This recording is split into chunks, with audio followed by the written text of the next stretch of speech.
Growing up in Exeter, Pennsylvania, my sister and I were the only Jewish kids in the neighborhood. And that detail was mostly inconsequential to the kids on our block. We played together every summer day, running between our backyards until our parents called us in for dinner. But one afternoon, an older kid from the next street joined our group. And when I accidentally grazed his face with a Nerf gun, he immediately began punching and kicking me. And I was alarmed by his obvious overreaction, but what bothered me even more was the absolute lack of response from the kids I played with nearly every day. When this new kid started hitting me, they just stood there, silent.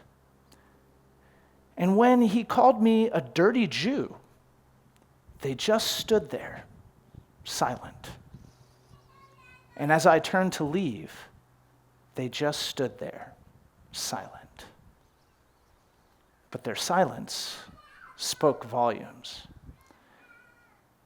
This week, the Torah reminds us of the price of silence through the tale of Korach, the Levite who questions Moses and Aaron's leadership by rallying 250 Israelites to declare, "You have gone too far, for all the community are holy, all of them, and the Lord is in their midst.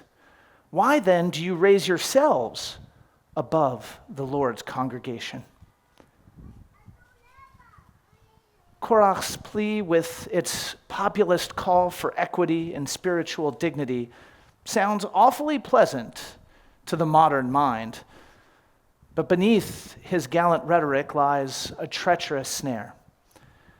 After all, Korach isn't laying the foundations for some utopian kibbutz in the middle of the desert.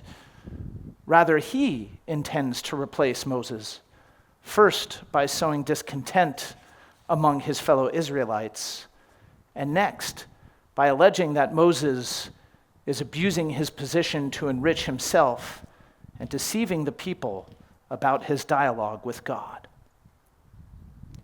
In response, God not only turns against Korach, but the entire Israelite community, telling Moses and Aaron, "Stand back from this community that I might annihilate them in an instant." But why does God threaten the Israelites? Even Moses and Aaron seem perplexed, asking God why God would destroy all flesh for the sin of one man. The early 16th century Italian scholar Isaac Abarbanel teaches that God threatens to destroy the entire community of Israel because they never speak up. They refuse to take a clear and visible stand alongside Moses and Aaron against the rebellion. Instead, they disappear into the background. They remain silent. Their silence, too, speaks volumes, because silence isn't neutrality. Silence is complicity. And the Israelites' complicity in Korach's rebellion nearly leads to their doom. Unfortunately, the tools Korach uses to undermine Moses, populist appeals, false allegations, and misrepresentations remain alive and well, and are right now, at this very moment, undermining the safety and well-being of those we are commanded to embrace and keep safe. 36 times the Torah commands us to treat Gerim, foreigners, with dignity and compassion, reminding us that we were once Gerim in the land of Egypt. And yet, while our nation shamelessly miscasts migrants who have fled violence, persecution, and poverty as violent criminals, while ununiformed, masked federal agents infiltrate our streets, kidnapping people from courthouses, school graduations, and restaurants, while a swell of unrest bubbles in our city center, our silence has been deafening. These aren't abstractions under threat. These are real people. These are our neighbors. These are children in our school districts, workers in our hospitals, doctors' offices and restaurants, caretakers, nannies, farm workers. These are parents and children, brothers and sisters. These are dreamers who believed in the goodness of America. Some were abducted from courthouses while trying to secure a date for their citizenship hearings. Some were taken from their places of work, others from playgrounds and church parking lots. Some were United States citizens without identification in hand who just looked like they weren't American, whatever that means. And who's left? Children who cry every night, wondering if they'll ever see their mother or father again. Frightened families locked in their homes, subsisting off of deliveries from the few trusted individuals who know who they are and where they live. Now, I want to pause for a moment because politicians have already weighed in on this, and unfortunately, partisan identity often runs deeper than religious or even family ties in today's world. So I want to be clear. We're not talking about politics. We're talking about the most repeated command in our tradition's foundational text. And the Torah doesn't care about politics. It cares about human dignity. It cares about a moral vision that transcends politics. So sometimes being Jewish means telling your party that it's wrong. Whether it's Jewish Democrats telling their representatives that they're wrong about Israel, or Jewish Republicans telling their representatives that they're wrong about immigration. That's not betrayal. That's acting with integrity. And we need to act, lest we suffer the same fate intended for our ancestors. Because we know what happens when we remain silent in the face of human cruelty.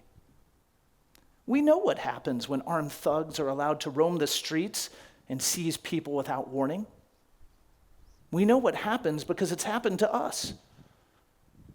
In Toledo and Jerusalem, in Damascus and Baghdad, in Auschwitz and Buchenwald, and once again in Be'eri and Kfar Aza.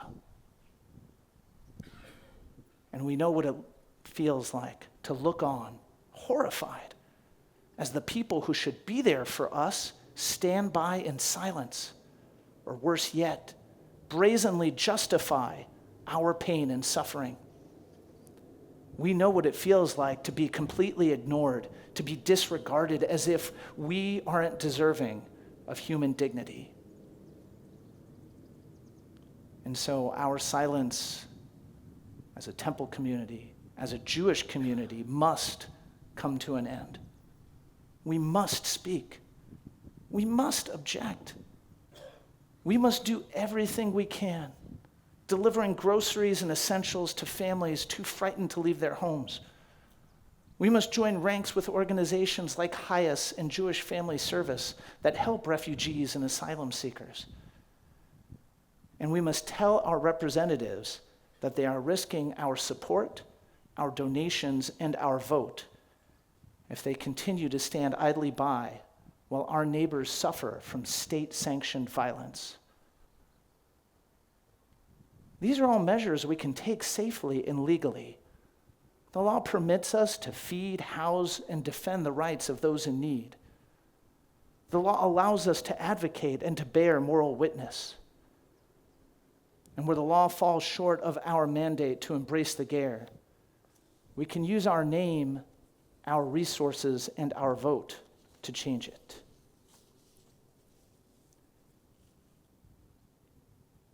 And if we do, then I pray we will discover new friends, Friends who will never stand by in silence when our innocents are assaulted. Friends who will never rationalize when our people are imprisoned and held captive where no one can see them. Friends who will pray beside us for our loved one's safe return. Friends who will speak out whenever and wherever we are treated like the ger. Please don't get me wrong. I don't know the answer to all this. Immigration is complicated. If it wasn't, we wouldn't be talking about it. But I know that misrepresenting undocumented civilians as hardened criminals, that isn't the answer.